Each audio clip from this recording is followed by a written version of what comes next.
eu sou a Cristina, você está no Relivrando e no meio desta reforma aqui que está sofrendo o piso da minha casa e que consequentemente eu tenho que deslocar os meus livros de lugar, então eu estou no meio desse deslocamento, eu resolvi parar para conversar com vocês sobre este livro aqui, Pedra de Paciência, do Atiq Rahimi. Em farsi, o título dele é Sangue, Sabor. Não sei se estou pronunciando corretamente, mas eu espero que sim. Este livro aqui faz parte do meu projeto Viajando Entre Livros e representa o Afeganistão. Vamos começar falando um pouquinho sobre esse escritor, né? Quem é o Atiq Rahimi? Bom, ele é escritor afegão, ele nasceu em Cabul e durante a ocupação soviética em 1979, ele fugiu para o Paquistão. Do Paquistão, ele foi para a França, onde ele conseguiu o asilo político. Uma curiosidade sobre ele é que em 2002 ele voltou para Cabul, quando o Talibã caiu, né? E em Cabul ele fez algumas fotos, ele é cineasta na França, então ele fez algumas fotos, e algumas dessas fotos ficaram famosas porque foram vendidas para o Museu Victoria e Albert em Londres, tá? Em 2008, ele realmente consolida a carreira dele como escritor, quando ele lança esse livro aqui, Pedra de Paciência, ou Sangue, Sabor, né? Que esse título é em farsi, que é o idioma falado pela maioria das pessoas no Afeganistão e no Irã também, né? Ele ganhou em 2008 o Prix Goncourt, que é o maior prêmio literário francês, e aí ele consolidou a carreira dele como escritor, tá? Inclusive esse livro foi traduzido para vários idiomas, inglês e português, inclusive, tá? Que foi como eu li em português. Em 2012, ele participa da produção adaptada da história deste livro aqui. Então ele fez esse livro adaptado para o cinema, né? E a gente hoje vai conversar sobre isso, sobre o livro, sobre o filme que eu assisti e sobre outras dicas de filme para vocês que gostariam de saber um pouco mais sobre o Afeganistão, tá bom? Então, dito isso, vamos começar a falar um pouquinho aqui do livro. Primeiro assim, se você não conhece nada sobre o Afeganistão, só conhece aquilo que você ouve na mídia tradicional, então aquelas notícias sensacionalistas, né, aqueles tiros para todo quanto é lado, né, aqueles homens com aqueles turbantes esquisitos, todos sujos ali, com aquelas Kalashnikov na mão. Então, se você só conhece isso, eu sugiro que você dê uma olhadinha num outro vídeo que eu fiz há uns 3 anos aqui para o canal Relivrando, que chama O Forte das 9 Torres. Então essa é a primeira dica que eu dou. Se você não conhece nada do Afeganistão, gostaria de ter uma ideia sobre o que aconteceu nos últimos anos e o que vem acontecendo, né? Esse livro, O Forte das 9 Torres, que está aqui na tela, não sei de que lado que eu vou colocar, mas está aqui na tela, é muito bom. Inclusive o vídeo que eu fiz, modéstia à parte, ficou muito legal, porque eu dei um apanhado geral, né? Eu fiz um panorama do Afeganistão para vocês antes de falar do livro. E aí, eu gostaria muito que vocês dessem uma olhadinha, então, nesse vídeo, para entender um pouco sobre o que é o Afeganistão, principalmente depois da ocupação soviética em 1979, tá? Bom, do que se trata esse livro aqui? Esse livro aqui é a história de uma mulher, né? E se passa todo dentro de uma casa, esse livro.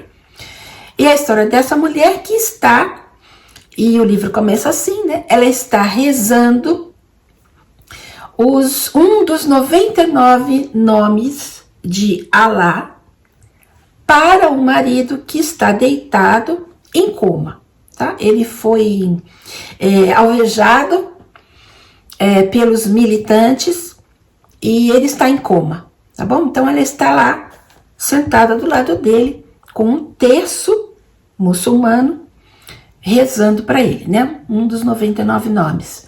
Ela tem que rezar até que ele fique bom, um nome por dia, tá? Então ela está no 15º, significa que já faz 15 dias que ele está ali em coma.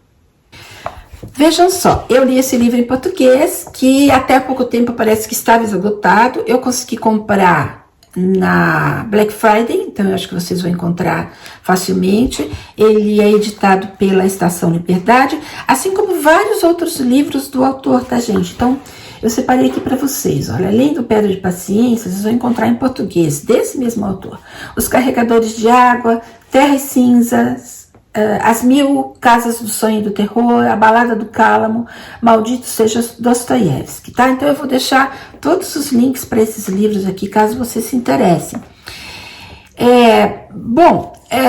Do que se trata, né? Então, é essa mulher velando esse marido que está em coma. E o que é essa pedra de paciência? Ele fala aqui na orelha do livro, né? A pedra de paciência é o nome de uma pedra mágica que acolhe os lamentos de quem se confidencia a ela. O dia em que ela receber tristezas demais, explodirá em erupção apocalíptica, né? Então, na contracapa ele fala assim, é uma pedra para todos os infelizes desse mundo. Você tem de ir lá, conte a ela seus segredos até que a pedra estoure, até que você seja libertada de todos os seus tormentos. E é exatamente o que essa moça faz. Ele está ali, de repente ela para de rezar e começa a contar todos os seus segredos para esse marido em coma, tá?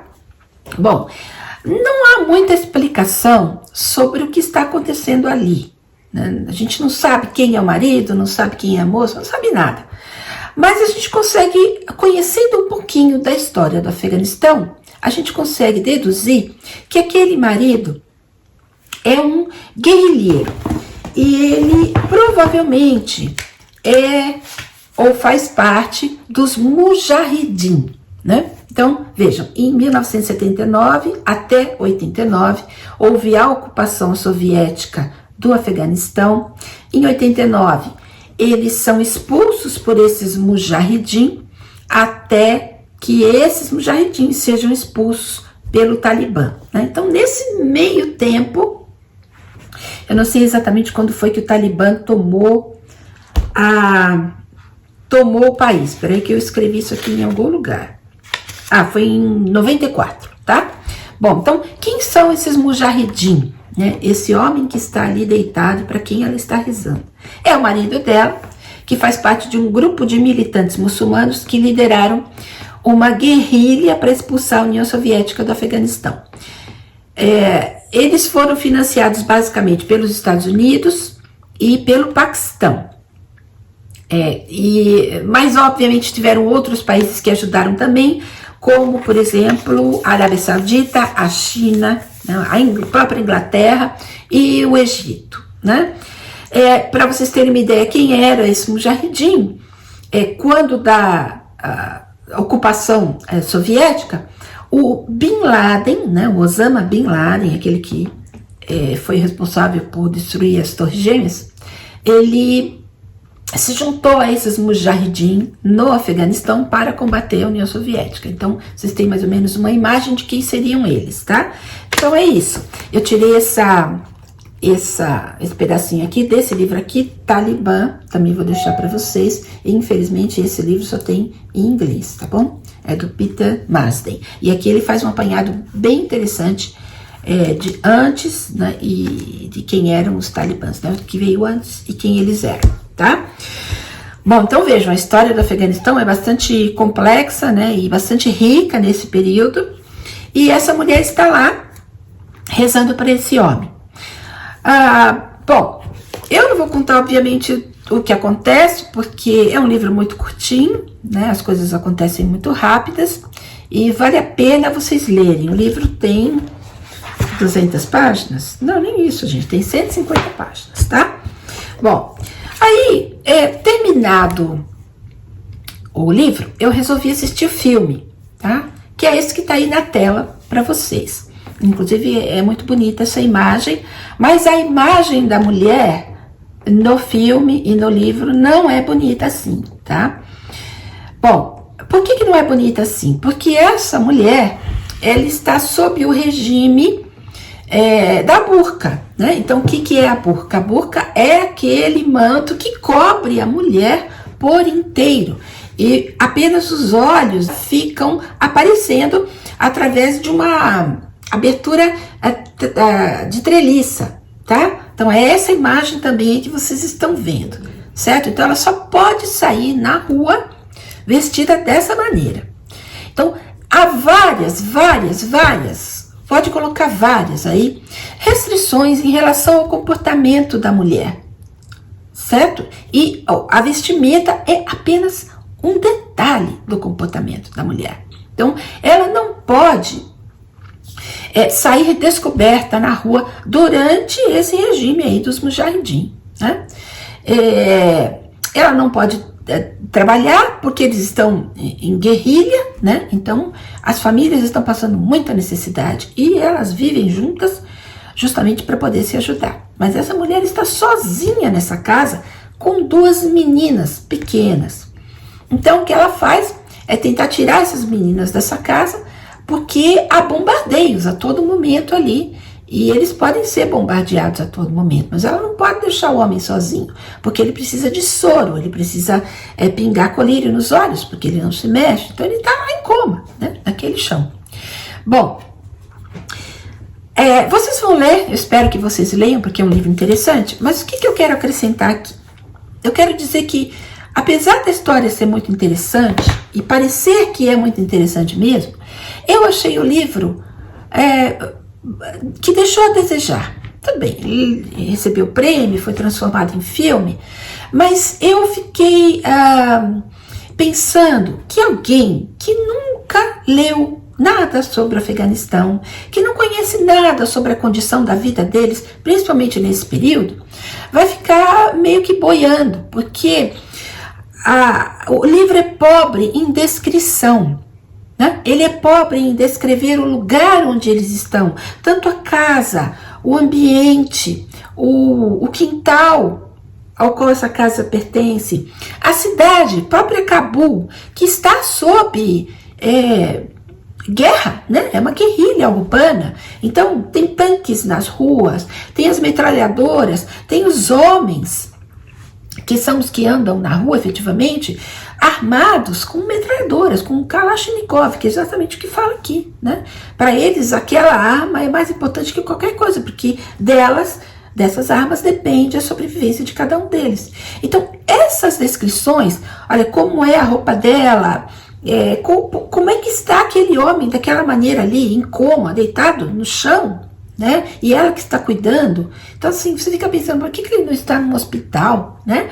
Então, todas essas coisas, se o livro tivesse um nível maior de detalhamento nas descrições, eu acho que seria muito mais interessante. Tá bom, ele tem uma linguagem meio poética, mas também assim, uma linguagem simples, absolutamente simples, né? Direta, não tem muita coisa não. Ela fala tudo o que ela está pensando, ela está se abrindo ali, né? Contando todos os segredos dela. Então é uma linguagem direta, não tem muita coisa. E é isso, eu fiquei incomodada com a falta de detalhamento, principalmente para quem nunca leu nada sobre o Afeganistão. Eu acho que é proposital, né? Faz parte do estilo aí, ou do autor, ou dos autores contemporâneos, mas gosto é gosto, né? Então esse é o meu gosto, estou falando da minha opinião pessoal. E aí você vai assistir o filme. Aí sim, aí no filme, como ele é totalmente visual, você tem o preenchimento daquelas descrições que faltaram no livro. E aí você vai ver exatamente quem é a mulher, com quem ela se relaciona, onde ela está, como é a guerrilha, como são as ruas de Cabul, né? Como é a comida. Então assim, você vai ver tudo o que o livro não descreveu. Então assim, eu achei excepcionalmente o livro não tão bom quanto o filme. O filme é melhor. Eu gostaria de fazer mais uma observação, que eu acho que é uma curiosidade, em relação ao filme Pedra de Paciência, que é sobre a atriz. Eu vou colocar a foto da atriz aqui, que fez a mulher, que inclusive não tem nome, né? E essa atriz é iraniana. Então, supostamente, essa atriz estaria vivendo no Irã sob o regime dos ayatolás. Mas, por essa foto que vocês estão vendo aí, vocês podem imaginar que ela não vive no Irã, né? E que ela criou uma, vamos dizer assim, para ser bem a menos, uma certa polêmica com o regime iraniano, justamente por ela estar seminua numa foto, né? Primeiro, a polêmica já começa no próprio filme. Por quê? Eu vou citar aqui um outro filme que foi feito agora em 2011, que chama A Separação. E esse filme aqui é sobre um casal inteira,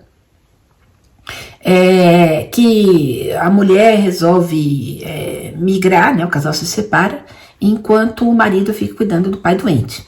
E se vocês repararem, se vocês assistirem esse filme, que tem em português, eu assisti no Brasil, né? Essa mulher está 100% do tempo com a cabeça coberta, dentro e fora de casa. Fora de casa, as mulheres iranianas usam o chador. O que é o chador? Não é uma burca, né? O chador é aquela roupa preta, né, que as mulheres usam da cabeça aos pés. Elas são totalmente cobertas. Nossa, deixa eu fazer isso aqui. Gente, parece um chador mesmo, olha que triste. Bom, é um chador. Elas geralmente, inclusive, seguram aqui, né, quando elas estão na rua, seguram o chador assim, a única coisa que fica aparecendo é o rosto delas, tá? Algumas, inclusive, cobrem o rosto com a boca, né, com o chador. Então, elas usam sapato escuro, as mãos não podem estar pintadas, elas não podem estar maquiadas, então tem várias restrições. Dentro de casa, isso não é necessário, porque as mulheres ali estão em contato com a família, com os homens da família, então elas podem ficar com a cabeça descoberta. Mas vocês vão reparar que no filme, a mulher está 100% com um lenço na cabeça, né, um véu, ou seja o que for, porque ela não pode ser filmada sem estar com a cabeça coberta. Essa mulher até está pouco coberta. Em alguns filmes vocês vão ver que as mulheres estão com um chador dentro de casa, né? E justamente porque o governo iraniano não permite que as mulheres se descubram, tá bom? Então isso é uma curiosidade que eu queria falar. As atrizes que fazem esse tipo de filme geralmente têm que sair dos seus países e não podem voltar, pela condição que elas se colocam, né? E agora vamos às dicas que eu queria dar para vocês. Eu gostaria de indicar mais alguns filmes. Tem um filme que eu assisti há muito tempo atrás, aliás, eu assisti quando ele foi lançado mesmo, em 2003, que chama Osama.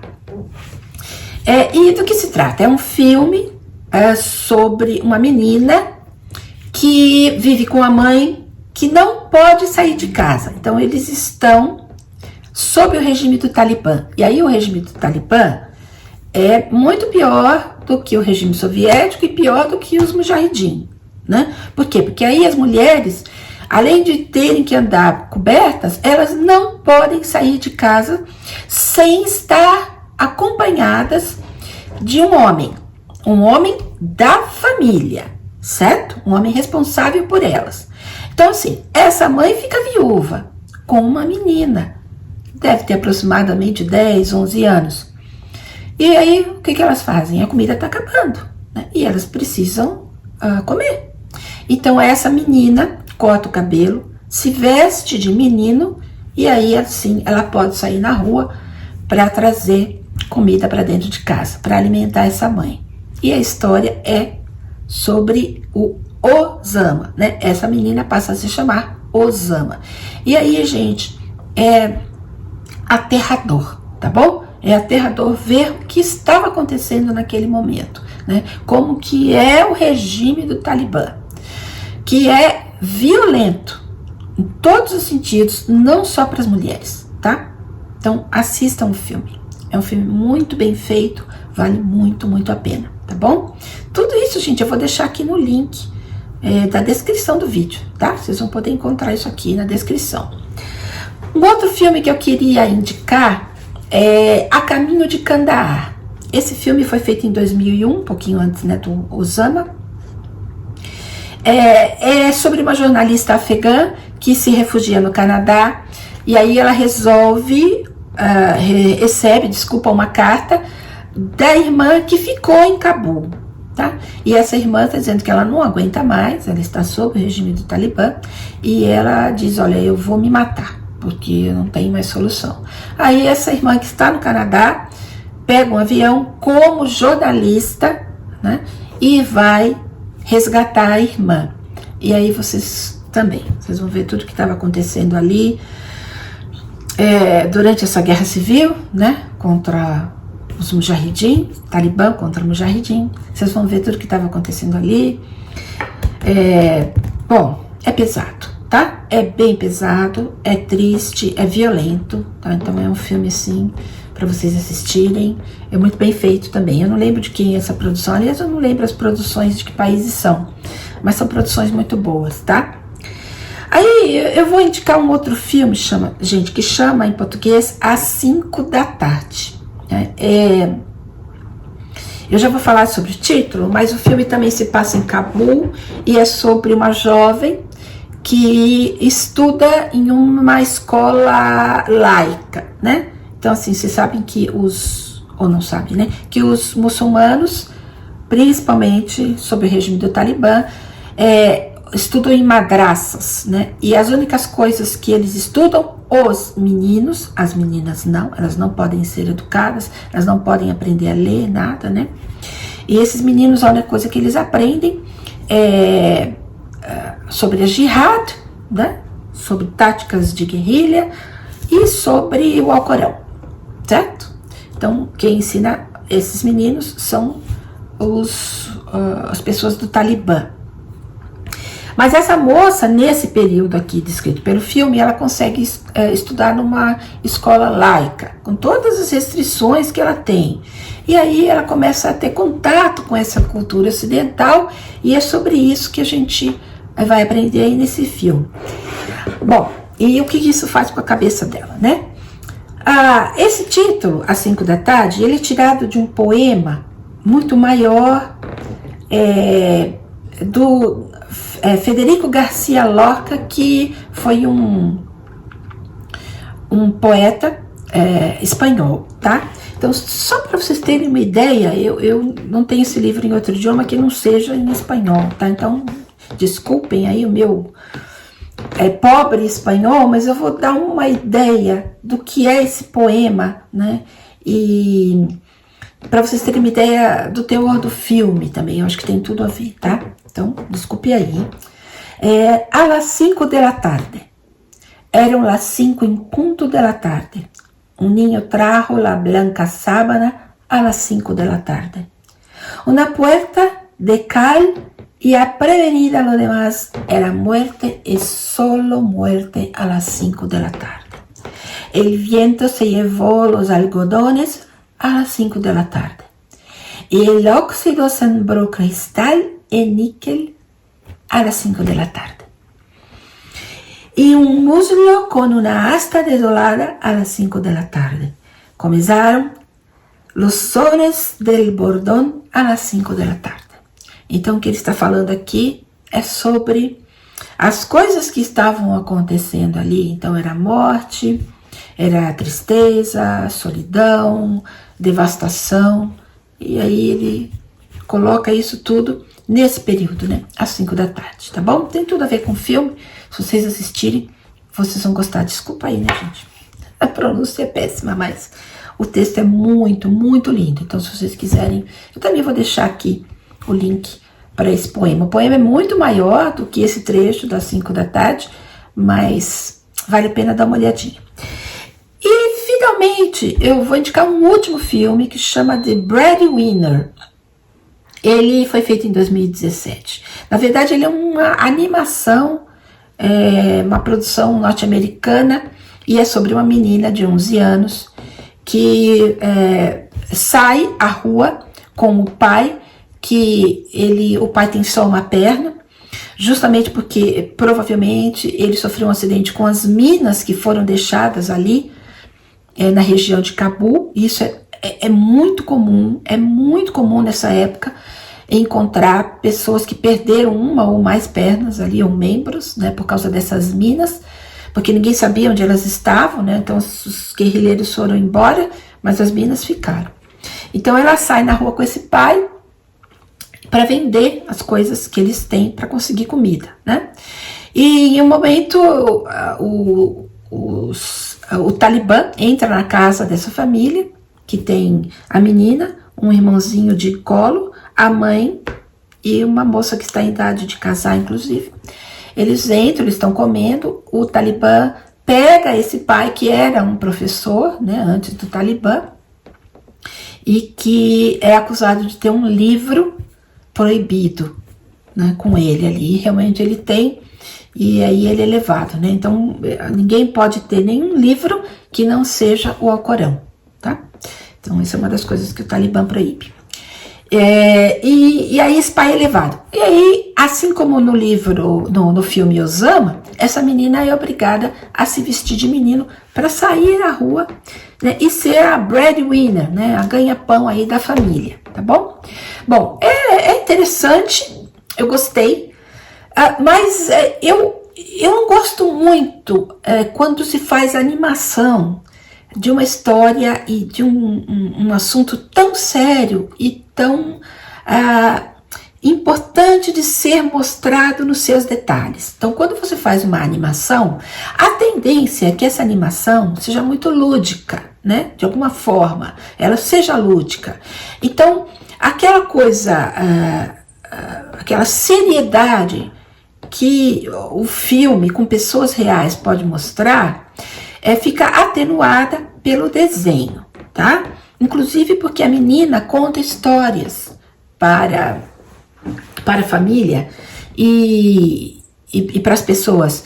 E essas histórias aparecem no desenho, então, estilizadas, né? Então fica bonito, é interessante, mas eu deixaria, se eu fosse assistir esses filmes todos, eu deixaria esse para o final, porque aí vocês já formaram mais ou menos uma opinião e tiveram uma ideia de tudo o que estava acontecendo e que esses filmes quiseram passar.